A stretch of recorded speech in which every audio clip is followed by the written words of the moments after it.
안녕하세요. 전 30대 후반이자 인생에서 가장 섬뜩한 사건을 겪은 사람입니다. 세상 태어나 이런 말을 제가 겪을 줄은 정말 상상도 못했어요. 공포, 스릴러, 호러. 저 참 좋아하거든요. 그런데 제가 겪은 일에 비교하면 세상 어떤 것과 비교를 해도 감히 무섭다는 말이 나오지 않을 정도로 소름이 끼치실 겁니다. 글로 표현하니 생생함이 전달되지 않을 것 같지만 인생에서 가장 두렵고 공포스러웠던 순간이었기에 꼭 구독자분들도 저라고 몰입하셔서 상상하며 사연을 들어주시길 바래요. 그럼 제 마음과 상황을 이해하실 겁니다. 저랑 남편은 한 살 차이였어요. 저보다 한 살 위였던 남편은 말수가 적었지만 웃는 모습이 예쁘던 사람이었죠. 그 웃는 모습에 살살 녹아서 제가 참 많이 좋아했습니다. 처음에 제가 먼저 다가갔는데 남편이 제게 본인을 좋아하지 말라는 말을 했었어요. 본인은 저에 비해 많이 부족하고 자격이 없다고 말이죠. 보이는 게 절대 다가 아니라는 말을 하면서 말입니다. 이렇게 말을 하는 남편이라서 오히려 더 끌리고 더 만나고 싶었어요. 그래서 더 다가갔고 결국 진지한 만남을 갖게 되었습니다. 연애를 시작하고서는 오히려 남편이 제게 더 사랑을 많이 주었고 여느 커플과 다를 거 하나 없이 지냈어요. 저희 커플이 봄에 만났는데 한참 예쁠 때잖아요. 주위를 둘러보면 향긋한 꽃내음이 진동을 하고 예쁜 꽃들이 잔뜩 피어 있어서 툭 찌르기만 해도 설레이는 계절에 만나서 그런지 더욱 남편이 사랑스러워 보였습니다. 그렇게 봄을 지나 여름에는 둘 다 물개 수준으로 물놀이를 좋아해서 함께 물놀이를 하며 참 재밌게도 놀았어요. 나이가 무색할 정도로 말이죠.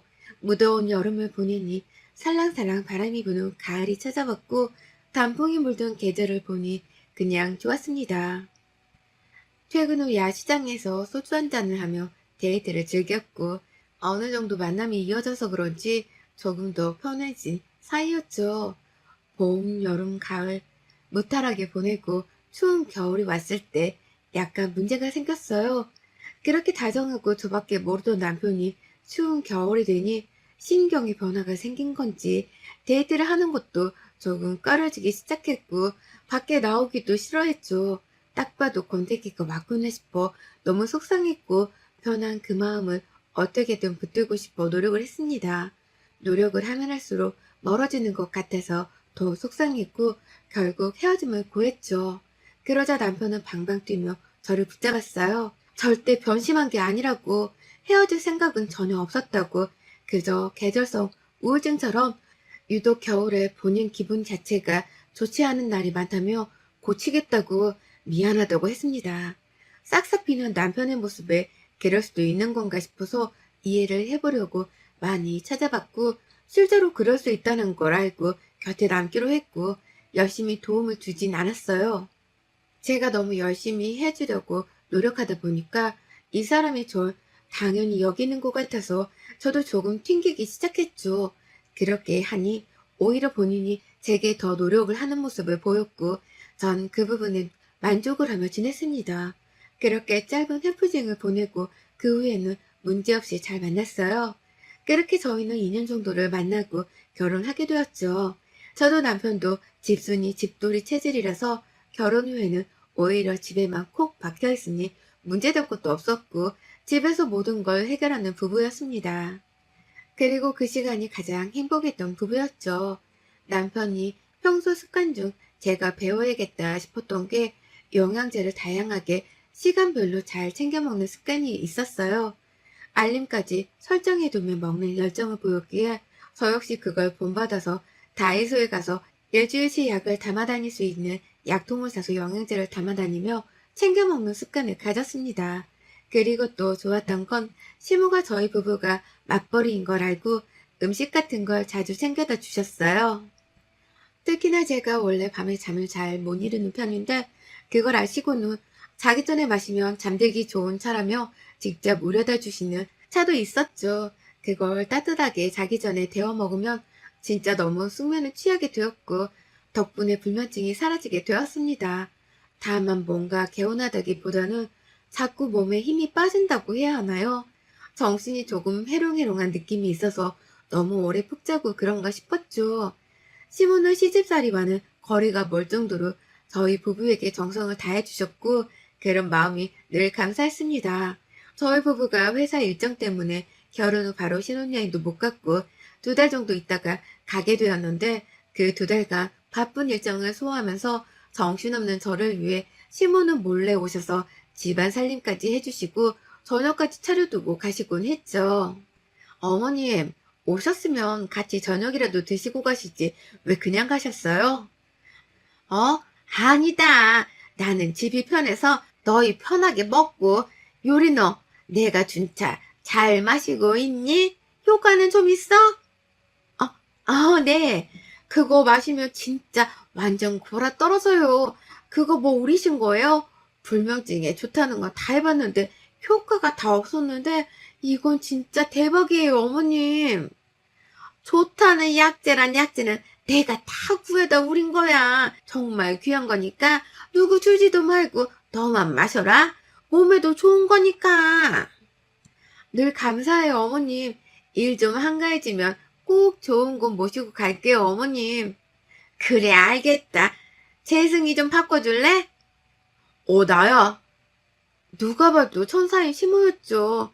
시모 덕분에 진짜 손에 물 한 방울 묻히지 않고 편하게 사는 며느리였습니다. 남편과도 별탈 없이 잘 지냈죠. 그러던 중 업무 때문에 통화 녹음본을 찾아 듣다가 잘못 눌러서 시모랑 통화한 걸 듣게 되었어요. 그러다 이상한 걸 들었죠. 간혹 저렇게 제 자동 녹음이 되는 걸 제 핸드폰으로 시모랑 통화하다 남편을 바꿔달라고 해서 둘이 통화할 때가 있었는데 그럴 때 둘이 뭐라고 통화하는지 전 몰랐습니다. 관심도 딱히 없었고요. 그런데 이상한 내용으로 대화를 했더라고요. 요리 이상한 김새 안 보이지?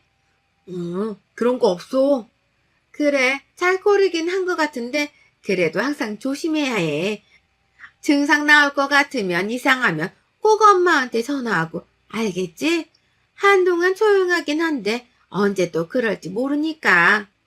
응, 나도 알지. 네가 고생이 많다. 그리고 얼른 임신시켜. 그래야 팔목 딱 잡을 수 있으니까. 임신시키고 회사 그만두게 해. 형녀단절 딱 시키고 이도저도 못하게 해야 도망도 못 가지. 안 그래? 응, 그럴 생각이야. 누가 봐도 수상한 대화였고 전 너무 놀랐어요. 이걸 남편에게 그대로 들려주고 뭐냐고 물을까 고민도 했지만 어설프게 물어봤다가는 되려 머리를 써서 솔직하게 말을 해줄 것 같지 않았습니다. 뭔가 이들의 대화를 더 엿들어야겠다고 생각을 했고 이런 식으로 엿듣기 위해 제 핸드폰으로 전화를 먼저 걸어서 일부러 남편을 바꿔주는 식으로 전화를 했죠. 그러나 그 후 이상한 듯한 대화는 있었어도 딱 이거다 싶은 대화가 없어서 애매한 상태로만 남아있었습니다. 그러던 중 2달이 지났고 예약해둔 신혼여행을 제주로 떠나게 되었죠. 뭔가 행복하지만은 않았던 게 전 전화 녹음을 들은 후 내내 마음이 찜찜하고 불편하거든요. 그래서 기분이 마냥 좋지는 않았습니다. 신중해서 나쁠 건 하나 없으니 신중하게 대처하기로 했고 전 평소처럼 하기 위해서 노력을 했어요. 그런데 비행기를 타고서부터 남편이 이상했습니다. 갑자기 중얼중얼 거리면서 뭐라고 말을 했죠. 중얼중얼. 뭐라고? 크게 말해봐. 안 들려. 중얼중얼. 여보, 뭐라는 거야? 안 들린다고. 뭐? 미쳤나봐? 조용히 해. 소리를 지르고 그래? 죄송합니다. 그 조용한 비행기 안에서 홀로 중얼거리면서 뭐라고 하던 남편은 갑자기 뭐? 라면서 고함을 질렀고 전 너무 놀랐어요. 정말 이상했고 그 이후로 저 역시 기분이 상해서 말을 걸지 않은 채 제주도에 도착해서 수화물을 찾고 렌트카를 탔죠. 차를 타자마자 출발도 하지 않은 채 남편은 본인의 작은 가방을 뒷자리에 막 뒤집더니 뭘 찾는 겁니다. 뭐 하는 거야? 뭘 찾는데? 조용히 해. 한마디도 하지 마, 너. 아니, 당신 아까부터 왜 그래? 뭔데 지금 소리 지르고 짜증내는데 자꾸. 야, 거슬리게 하지 말고 입 다물라고. 알아들어? 주둥이를 확. 뭐라고? 남편의 저런 거친 모습과 말투, 표정은 처음 봤어요. 그리고 뭐에 미친 사람처럼 뒤집은 가방 속에서 찾은 건 영양제를 넣어둔 그 약통이었고, 그걸 쥐더니 물도 없이 바로 꺼내서 먹는 겁니다. 알람도 울리지 않았는데 말이죠. 너무 황당해서 말이 나오지도 않았고, 전 머리끝까지 화가 나 있는 상황이었어요. 저희는 원래 도착하자마자 맛집을 가기로 했으나 그렇게 고프던 배도 고프지 않고 너무 황당해서 말이 나오지 않았죠. 그냥 숙소로 바로 가자고 했고, 가는 동안 내내 중얼중얼거리는 남편을 보며 인상만 쓰고 있었습니다. 그러다 결국 제가 못 참고 그 약통을 딱 손에 쥐고 말했어요. 당신 지금 이 태도가 뭐야? 소리를 지르질 않나 주둥이를 확? 지금 나한테 대체 왜 그러는데? 겨우 이 영양제 하나 때문에 온갖 짜증을 다 낸 거야 지금? 야, 손대지 마. 남편은 소리를 지르는 동시에 달리는 차를 막다른 길에 확 들어가 세워버렸고, 저에게 이어 소리를 질렀어요. 손대지 마. 손대지 말라고. 내 눈에 보이게 둬. 냅둬. 아무것도 하지 마. 건들지 마. 왜 이래 대체? 정말 당신 미쳤니? 미쳐? 미쳐? 그러더니 소름 끼칠 정도로 갑자기 막 웃더니 저를 한번 딱 쳐다보고 출발했습니다. 이때 전 공포심을 느꼈고, 대체 이게 뭐지 싶어서 머리가 하얘졌어요. 분명했던 건 그간 제가 알던 사람은 아니었던 거였죠. 많은 생각을 하며 그저 창밖만 바라보고 있는데, 여기서 또 이상했던 건 공항에서부터 바뀐 동선까지 내내 저희 차만 졸졸 쫓아오는 렌트카 한 대가 보였습니다. 우연이겠지 싶어 말았으나 자꾸만 오길래 이상해서 차 번호판까지 제가 봐뒀는데 정말 내내 쫓아오더군요. 그래서 전 머리를 써보기로 했습니다. 저 차가 누가 탄 건지는 몰라도 미행을 하는 게 맞나는 확인하고 싶었죠. 그 와중에 남편에게 화장실이 급하다고 했고, 마침 편의점과 카페가 있는 거리가 있길래 급히 차를 세워 전 화장실을 가는 척 했습니다. 그리고 나왔을 때는 당연히 그 차는 지나갔어야 하는데 저희 차 바로 뒤에 너무 티나게 있는 거예요. 그렇게 저희가 출발하니 또 따라오고 있었죠. 싸웠고 무섭고 공포스러웠으나 저 차도 무서워서 남편에게 말했습니다.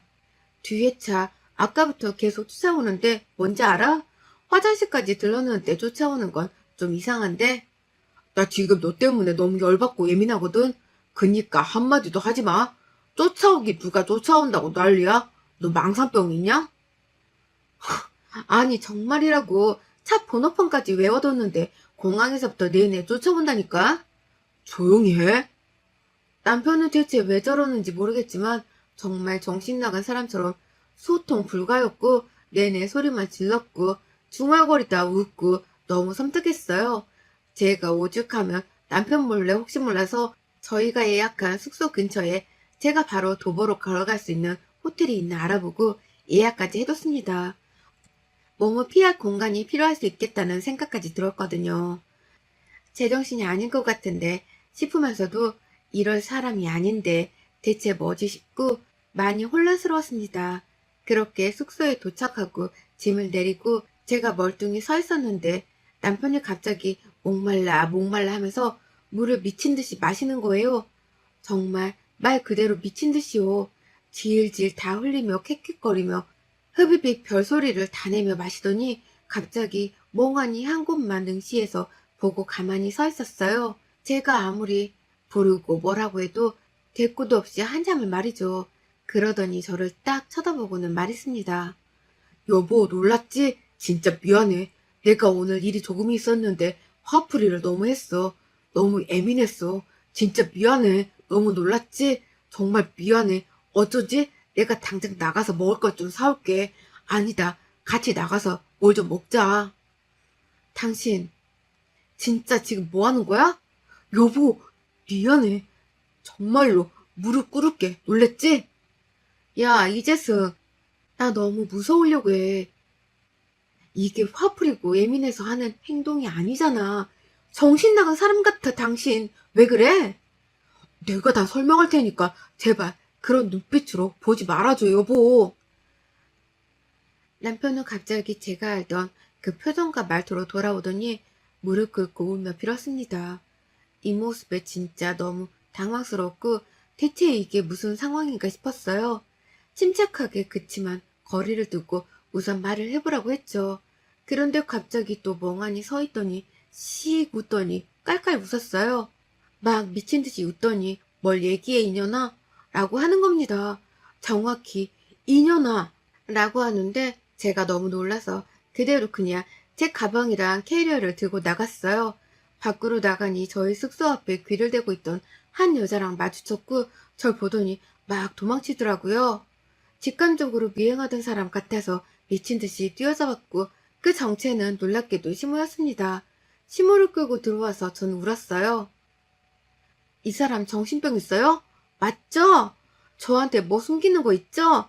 둘이 통화 내용도 그렇고 말하는 것도 여기까지 쫓아온 것도 이제야 퍼즐이 맞춰지네. 어?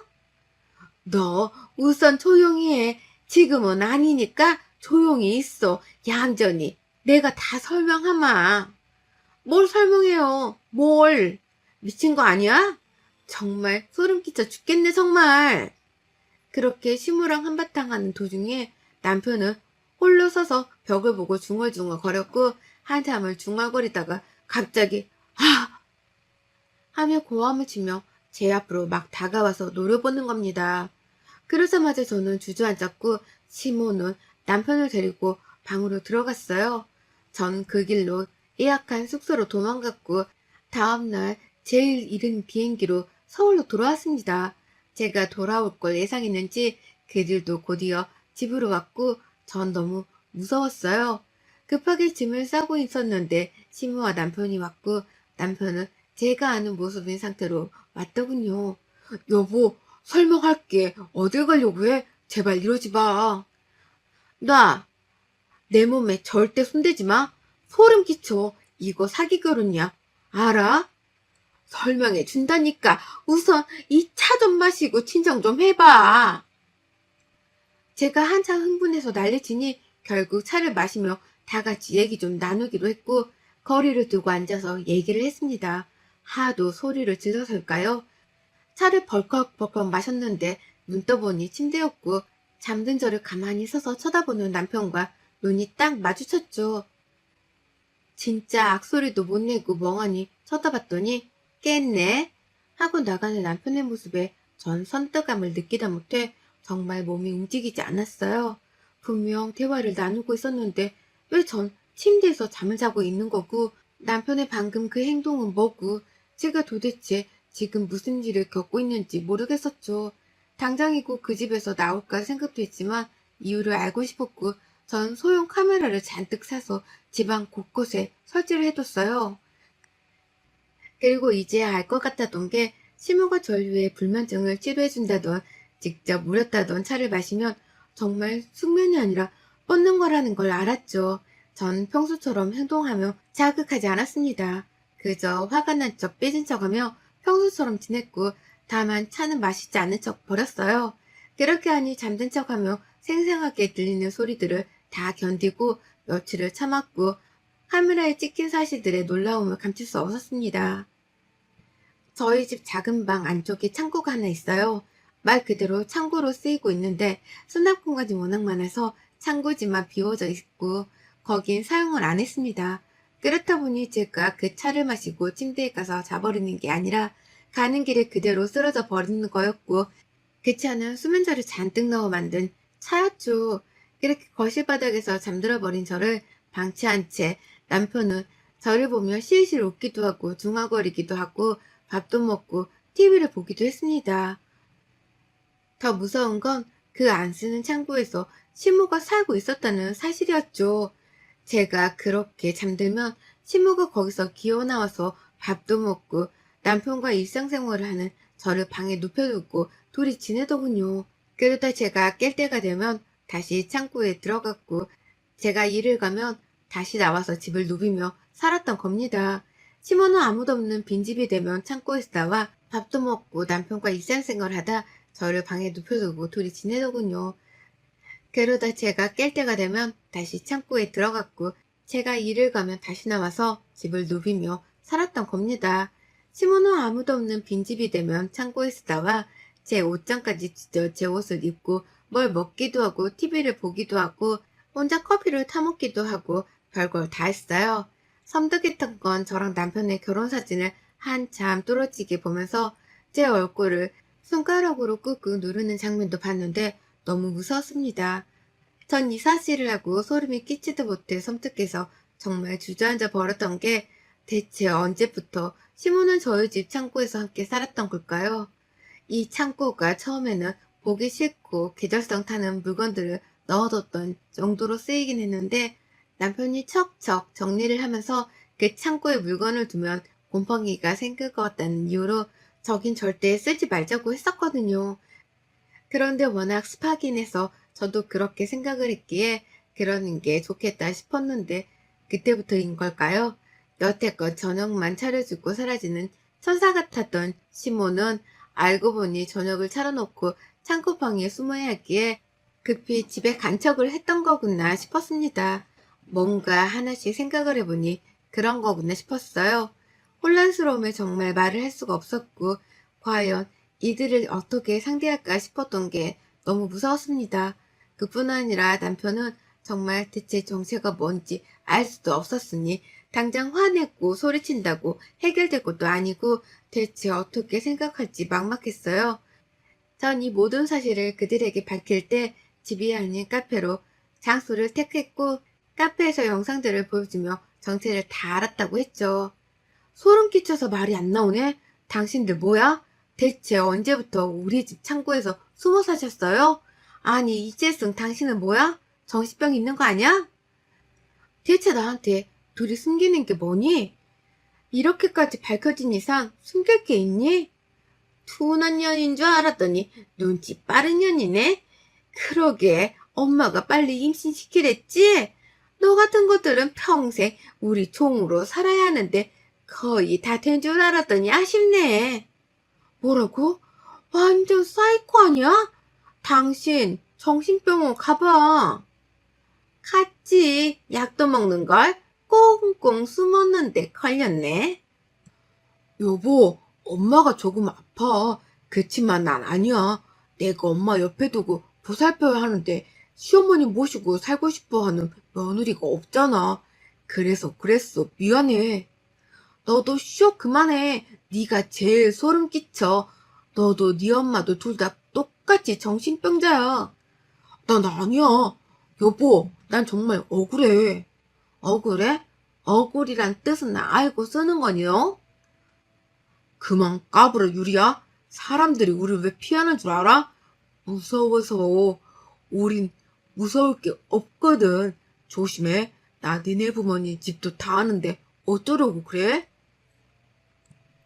이들과 카페에서 대화를 했으나 전 극심한 공포를 느꼈고 갑자기 호흡이 가빠지더니 과호흡이 와서 구급차까지 오는 소동이 벌어졌죠.